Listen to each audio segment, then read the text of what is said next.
చాలా మందికి నా హస్బెండ్ ఫలానా అని తెలియదు. తెలిసిన వాళ్ళకి ఓకే, కానీ చాలా మందికి తెలియదు. ఇదే కాకుండా చాలా మంది చచ్చిపోయారని, డైవర్స్ తీసేసుకున్నారని, వాళ్ళు మంచిగా ఉన్న వాళ్ళ గురించి కూడా వెబ్ మీడియా వాళ్ళు ఈ వెబ్సైట్స్ నుంచి చాలా బాగా ప్రెషర్ అండి. అంటే సెలబ్రిటీ అయినంత మాత్రాన మా పర్సనల్ రాసే రైట్స్ వాళ్ళకి ఎక్కడున్నాయి? ఆల్రెడీ కోర్టు కూడా మన కంగనా దాంట్లో కూడా బాగా రియాక్ట్ అయ్యారు. సో దాని మీద మీకు కంప్లైంట్ ఇద్దామని అంతే సార్, వేరే ఏం లేదు. అసలు కనపడదు.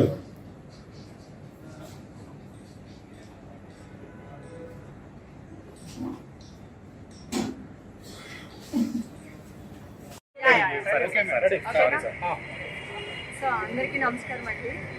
ఈరోజు మీడియా వాళ్ళు తమ్నైల్స్ కంటెంట్ ఒకటి ఉంటుంది, తమ్నైల్స్ ఒకటి పెడుతున్నారు. 3 years బ్యాక్ నా మ్యారేజ్ డే వీడియో ఒకటి బయటకు వచ్చింది అనమాట. అంటే మా ఫేస్బుక్ లో కనుక అప్పుడు హేమ మ్యారేజ్ డే సెలబ్రేట్ చేస్తుంది తన ఫ్రెండ్స్ తో అని చెప్పి అందంగా వేశారు. 3 years బ్యాక్ నేను ఏం పట్టించుకోలేదండి, అయిపోయింది. నా హస్బెండ్ తో వచ్చిన వీడియోది. ఇప్పుడు అదే వీడియోని మళ్ళీ తీసి తమ్నైల్స్ రాస్తున్నారు అనమాట అండి. ఆ తమ్నైల్స్ రాయడం వల్ల చాలా మందికి నా హస్బెండ్ తెలిసి ఉండొచ్చు, తెలియకుండా ఉండొచ్చు, నాకు తెలియదు. సో ఇలా తమ్నైల్స్ వేయడం వల్ల అనవసరంగా నా క్యారెక్టర్ బ్యాడ్ అవుతుంది, నా మనోభావాలు దెబ్బతింటున్నాయండి. దానికోసం కాకుండా ఇవాళ కోట శ్రీనివాసరావు గారిని చనిపోయారు అని చెప్పేసి అదే వెబ్ మీడియాస్ వెబ్సైట్స్ వేస్తున్నారు అనమాట అండి. ఆయన కూడా అయ్యో నేను బతికే ఉన్నాను అని చెప్పి ఆయన ఇవాళ మీడియాలో వీడియో పెట్టడం జరిగింది. అది మీకు అందరికీ తెలుసు. ఇది వరకు గతంలో కూడా చాలా మందికి ఇట్లానే వచ్చిన తర్వాత చాలా మంది కాలం చెల్లించడం కూడా జరిగింది. అసలే ఒక ఏజ్ వచ్చిన తర్వాత మనకు ఒక చిన్న భయం ఉంటుంది. సో ఇలాంటివి కరెక్ట్ కాదండి. అలాగే కొంతమంది ప్రముఖ హీరోలు హీరోయిన్ అంటే వాళ్ళ భార్యలతో డైవర్స్ తీసుకుంటున్నారు. ఆ ప్రముఖ హీరో చచ్చిపోయాడు, ఆ హీరో కూడా మీకు తెలుసు. లాస్ట్ టైం మా న్యూస్లో కూడా ఉన్నారు, శ్రీకాంత్ గారి గురించి డైవర్స్ తీసుకుంటున్నారని. అలాగే నా కూతురు లాంటి ఒక అమ్మాయి గురించి ఈ మధ్య కాలంలో నిన్న మొన్న కూడా ట్రోల్స్ చేయడం జరిగింది. ఆ అమ్మాయి హ్యాపీగా కాపురం చేసుకుంటుంటే డైవర్స్ తీసుకోబోతుంది అది ఇది అని చెప్పేసి ట్రోలింగ్ చేయడం జరిగింది. తర్వాత నా కో ఆర్టిస్టులు మగాళ్ళు అవనివ్వండి, లేడీస్ అవనివ్వండి, వీళ్ళు ఫలానా చోటుకి వెళ్ళారు, అక్కడ చూడండి ఎలా రెచ్చిపోయారో. అక్కడ కంటెంట్ వేరే ఉంటుందండి, వీళ్ళకి తమ్నైల్ వేరే ఉంటుంది. చాలా మంది తమ్నైల్స్ మాత్రమే చూస్తారు, లోపలికి వెళ్ళి కంటెంట్ చూడరు. దానివల్ల మా ఫ్యామిలీస్కి చాలా డ్యామేజ్ జరుగుతుంది. సో దానివల్లే నేను ఇవాళ సైబర్ క్రైమ్కి వచ్చి ప్రసాద్ సార్కి, ఏసీపీ సార్కి నేను కంప్లైంట్ ఇవ్వడం జరిగింది. కంప్లైంటే కాదు, 2 రోజులు చూసి దీన్ని ఎఫ్ఐఆర్ కూడా ఫైల్ చేయడానికి నేను రెడీగా ఉన్నానండి. నేను కోర్టుకి ఎన్నిసార్లు అయినా వస్తానని చెప్పాను. గతంలో కూడా మాఫియా వీడియోస్ మీద నేను ఫైట్ చేశాను. ఇప్పుడు మాఫియా వీడియోస్ బాగా తగ్గింది. చాలా మంది ఏమనుకుంటున్నారంటే వీళ్ళు మేము దొరకము, ఎక్కడో ఉన్నాను కూడా. ఇప్పుడు నేను పొగబెట్టా, ఓకేనా? ఎక్కడ ఏ బొక్కల్లో మీరున్నా అందరూ బయటకు వస్తారు. ఇది వరకు కూడా మాఫింగ్ వీడియోస్ చేసిన వాడు యూకేలో. చాలా మందికి నా హస్బెండ్ ఫలానా అని తెలియదు.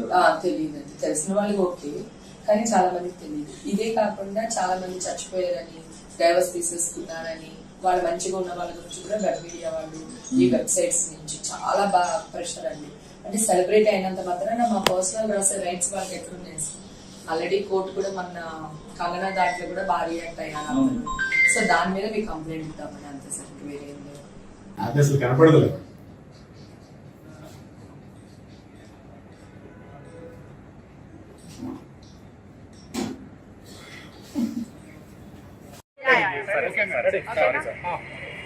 సో అందరికీ నమస్కారం అండి. ఈరోజు మీడియా వాళ్ళు తమ్నైల్స్ కంటెంట్ ఒకటి ఉంటుంది, తమ్నైల్స్ ఒకటి పెడుతున్నారు. 3 years బ్యాక్ నా మ్యారేజ్ డే వీడియో ఒకటి బయటకు వచ్చింది అనమాట. అంటే మా ఫేస్బుక్ లో కనుక అప్పుడు హేమ మ్యారేజ్ డే సెలబ్రేట్ చేస్తుంది తన ఫ్రెండ్స్ తో అని చెప్పి అందంగా వేశారు. 3 years బ్యాక్ నేను ఏం పట్టించుకోలేదండి, అయిపోయింది. నా హస్బెండ్ తో వచ్చిన వీడియోది. ఇప్పుడు అదే వీడియోని మళ్ళీ తీసి తమ్నైల్స్ రాస్తున్నారు అనమాట అండి. ఆ తమ్నైల్స్ రాయడం వల్ల చాలా మందికి నా హస్బెండ్ తెలిసి ఉండొచ్చు, తెలియకుండా ఉండొచ్చు, నాకు తెలియదు. సో ఇలా తమ్నైల్స్ వేయడం వల్ల అనవసరంగా నా క్యారెక్టర్ బ్యాడ్ అవుతుంది, నా మనోభావాలు దెబ్బతింటున్నాయండి. దానికోసం కాకుండా ఇవాళ కోట శ్రీనివాసరావు గారిని చనిపోయారు అని చెప్పేసి అదే వెబ్ మీడియాస్ వెబ్సైట్స్ వేస్తున్నారు అనమాట అండి. ఆయన కూడా అయ్యో నేను బతికే ఉన్నాను అని చెప్పి ఆయన ఇవాళ మీడియాలో వీడియో పెట్టడం జరిగింది. అది మీకు అందరికీ తెలుసు. ఇది వరకు గతంలో కూడా చాలా మందికి ఇట్లానే వచ్చిన తర్వాత చాలా మంది కాలం చెల్లించడం కూడా జరిగింది. అసలే ఒక ఏజ్ వచ్చిన తర్వాత మనకు ఒక చిన్న భయం ఉంటుంది. సో ఇలాంటివి కరెక్ట్ కాదండి. అలాగే కొంతమంది ప్రముఖ హీరోలు ఆ హీరోయిన్ అంటే వాళ్ళ భార్యలతో డైవర్స్ తీసుకుంటున్నారు. ఆ ప్రముఖ హీరో చచ్చిపోయాడు. ఆ హీరో కూడా మీకు తెలుసు. లాస్ట్ టైం మా టీవీలో కూడా ఉన్నారు, శ్రీకాంత్ గారి గురించి డైవర్స్ తీసుకుంటున్నారని.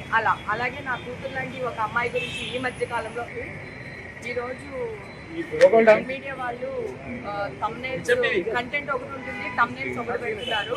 3 years బ్యాక్ నా మ్యారేజ్ డే వీడియో ఒకటి బయటకు వచ్చింది అనమాట. అంటే మా ఫేస్బుక్ అట్లా అప్పుడు హేమ మ్యారేజ్ డే సెలబ్రేట్ చేస్తుంది తన ఫ్రెండ్స్తో అని చెప్పి అందంగా వేశారు. 3 years బ్యాక్ నేను ఏం పట్టించుకోలేదండి, అయిపోయింది. నా హస్బెండ్తో వచ్చిన వీడియోది. ఇప్పుడు అదే వీడియోని మళ్ళీ తీసి తమ్నైల్స్ రాస్తున్నారు అనమాట అండి. ఆ తమ్నైల్స్ రాయడం వల్ల చాలా మందికి నా హస్బెండ్ తెలిసి ఉండొచ్చు, తెలియకుండా ఉండొచ్చు, నాకు తెలియదు. సో ఇలా తమ్నైల్స్ వేయడం వల్ల అనవసరంగా నా క్యారెక్టర్ బ్యాడ్ అవుతుంది, నా మనోభావాలు దెబ్బతింటున్నాయండి. దానికోసం కాకుండా ఇవాళ కోట శ్రీనివాసరావు గారిని చనిపోయారు అని చెప్పేసి అదే వెబ్ మీడియాస్ వెబ్సైట్స్ వేస్తున్నారు అనమాట అండి. ఆయన కూడా అయ్యో నేను బతికే ఉన్నాను అని చెప్పి ఆయన ఇవాళ మీడియాలో వీడియో పెట్టడం జరిగింది. అది మీకు అందరికీ తెలుసు. ఇది వరకు గతంలో కూడా చాలా మందికి ఇట్లానే వచ్చిన తర్వాత చాలా మంది కాలం చెల్లించడం కూడా జరిగింది. అసలే ఒక ఏజ్ వచ్చిన తర్వాత మనకు ఒక చిన్న భయం ఉంటుంది. సో ఇలాంటివి కరెక్ట్ కాదండి. అలాగే కొంతమంది ప్రముఖ హీరోలు ఆ హీరోయిన్ అంటే వాళ్ళ భార్యలతో డైవర్స్ తీసుకుంటున్నారు. ఆ ప్రముఖ హీరో చచ్చిపోయాడు. ఆ హీరో కూడా మీకు తెలుసు. లాస్ట్ టైం మా టీవీలో కూడా ఉన్నారు, శ్రీకాంత్ గారి గురించి డైవర్స్ తీసుకుంటున్నారని. అలాగే నా కూతురు లాంటి ఒక అమ్మాయి గురించి ఈ మధ్య కాలంలో క్యారెక్టర్ బ్యాడ్ అవుతుంది, నా మనోభావాలు దెబ్బతింటున్నాయండి. దానికోసం కాకుండా ఇవాళ కోట శ్రీనివాసరావు గారిని చనిపోయారు అని చెప్పేసి అదే వెబ్ మీడియాస్ వెబ్సైట్స్ వేస్తున్నారు అనమాట అండి. ఆయన కూడా అయ్యో నేను బతికే ఉన్నాను అని చెప్పి ఆయన ఇవాళ మీడియాలో వీడియో పెట్టడం జరిగింది. అది మీకు అందరికీ తెలుసు. ఇది వరకు గతంలో కూడా చాలా మందికి ఇట్లానే వచ్చిన తర్వాత చాలా మంది కాలం చెల్లించడం కూడా జరిగింది. అసలే ఒక ఏజ్ వచ్చిన తర్వాత మనకు ఒక చిన్న భయం ఉంటుంది. సో ఇలాంటివి కరెక్ట్ కాదండి. అలాగే కొంతమంది ప్రముఖ హీరోలు ఆ హీరోయిన్ అంటే వాళ్ళ భార్యలతో డైవర్స్ తీసుకుంటున్నారు. ఆ ప్రముఖ హీరో చచ్చిపోయాడు. ఆ హీరో కూడా మీకు తెలుసు. లాస్ట్ టైం మా టీవీలో కూడా ఉన్నారు, శ్రీకాంత్ గారి గురించి డైవర్స్ తీసుకుంటున్నారని. అలాగే నా కూతురు లాంటి ఒక అమ్మాయి గురించి ఈ మధ్య కాలంలో మొన్న కూడా ట్రోల్స్ చేయడం జరిగింది. ఆ అమ్మాయి హ్యాపీగా కాపురం చేసుకుంటుంటే డైవర్స్ తీసుకోబోతుంది అది ఇది అని చెప్పేసి ట్రోలింగ్ చేయడం జరిగింది. తర్వాత నా కో ఆర్టిస్టులు మగాళ్ళు అవనివ్వండి, లేడీస్ అవనివ్వండి, వీళ్ళు పలానా చోటుకి వెళ్ళారు, అక్కడ చూడండి ఎలా రెచ్చిపోయారో. అక్కడ కంటెంట్ వేరే ఉంటుందండి, వీళ్ళకి తమ్నైల్ వేరే ఉంటుంది. చాలా మంది తమ్నైల్స్ మాత్రమే చూస్తారు, లోపలికి వెళ్ళి కంటెంట్ చూడరు. దానివల్ల మా ఫ్యామిలీస్కి చాలా డ్యామేజ్ జరుగుతుంది. సో దానివల్లే నేను ఇవాళ సైబర్ క్రైమ్కి వచ్చి ప్రసాద్ సార్కి, ఏసీపీ సార్కి నేను కంప్లైంట్ ఇవ్వడం జరిగింది. కంప్లైంటే కాదు, 2 రోజులు చూసి దీన్ని ఎఫ్ఐఆర్ కూడా ఫైల్ చేయడానికి నేను రెడీగా ఉన్నానండి. నేను కోర్టుకి ఎన్నిసార్లు అయినా వస్తానని చెప్పాను. గతంలో కూడా మాఫియా వీడియోస్ మీద నేను ఫైట్ చేశాను. ఇప్పుడు మాఫియా వీడియోస్ బాగా తగ్గింది. చాలా మంది ఏమనుకుంటున్నారంటే వీళ్ళు మేము దొరకము, ఎక్కడో ఉన్నాను కూడా. ఇప్పుడు నేను పొగబెట్టా, ఓకేనా? ఎక్కడ ఏ బొక్కల్లో మీరున్నా అందరూ బయటకు వస్తారు. ఇది వరకు కూడా మాఫింగ్ వీడియోస్ చేసిన వాడు యూకేలో ఉండేవాడు, యుఎస్లో ఉండేవాడు.